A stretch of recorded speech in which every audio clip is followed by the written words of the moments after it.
Once again, that's all I do. Just shake it up.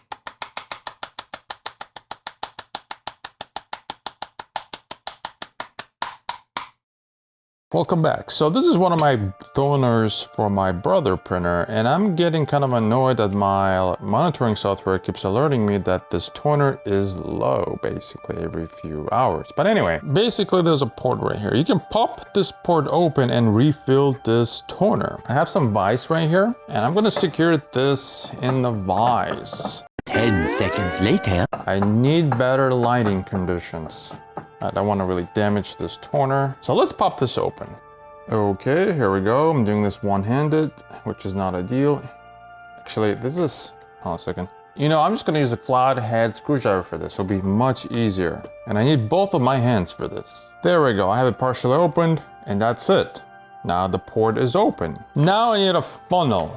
I'm gonna use this piece of paper to create the funnel. 10 seconds later. There's my funnel. It's a little bit too big. Let's make it slightly smaller. Okay, this looks good. Okay, the funnel is ready, as you can see. No tape, nothing. I could add some tape for stability. This is the view from the top, and this is how the funnel looks like. Now, I have these toners from these Canon printers that no one really wants to use or buy. Basically, my understanding, these are very old or something along those lines, toners. And this is just a toner. There is literally no mechanics here like retaining drum or anything like that, just a toner. These are designed for high volume printing at low cost. And if you look right here, there's actually a door you can open this. You have to be very careful not to spill this stuff because it's gonna create a big mess.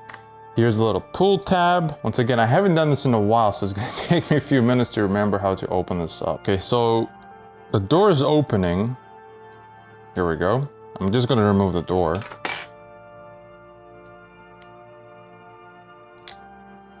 So I just removed the door, and here on top is the little port I have. And all I do is this, basically. Can't really see it. Once again, that's all I do. Just shake it up. Some dust flying out of here. And that's all I do. Might want to wear a face mask for this. That's a lot of dust. Look at that. And you don't want to fill this all the way to the top, because if you add too much material, you're gonna have problems with that toner at the bottom. It's not gonna operate properly because you need some empty space there for mechanics to rotate. There's some, I forgot their technical name, but you need some space. You don't wanna, basically you don't wanna add too much powder into the toner. I just need 2 hands for this particular task. There we go.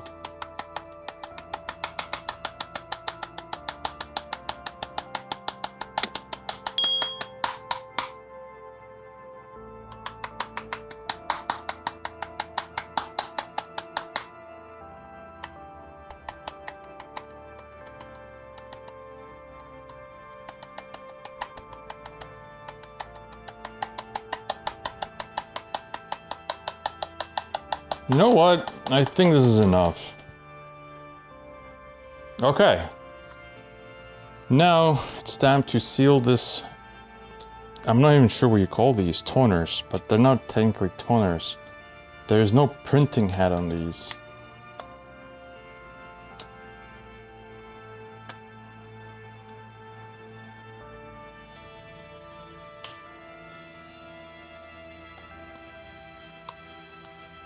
There you go. Now I'm gonna put this in storage. So putting this in storage for the next time I need to use it. Now I'm gonna kind of shake this up to kind of get all the dust in there.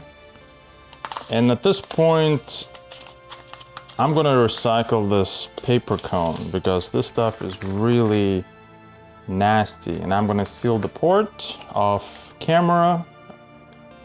Not directly shown. And that's pretty much it. Obviously, there's some dust on it. I'm gonna have to wipe it down or air blow it with some duster or whatever. That's pretty much it. I can put this in a printer now and continue. Yeah, this has some weight to it now. Wow.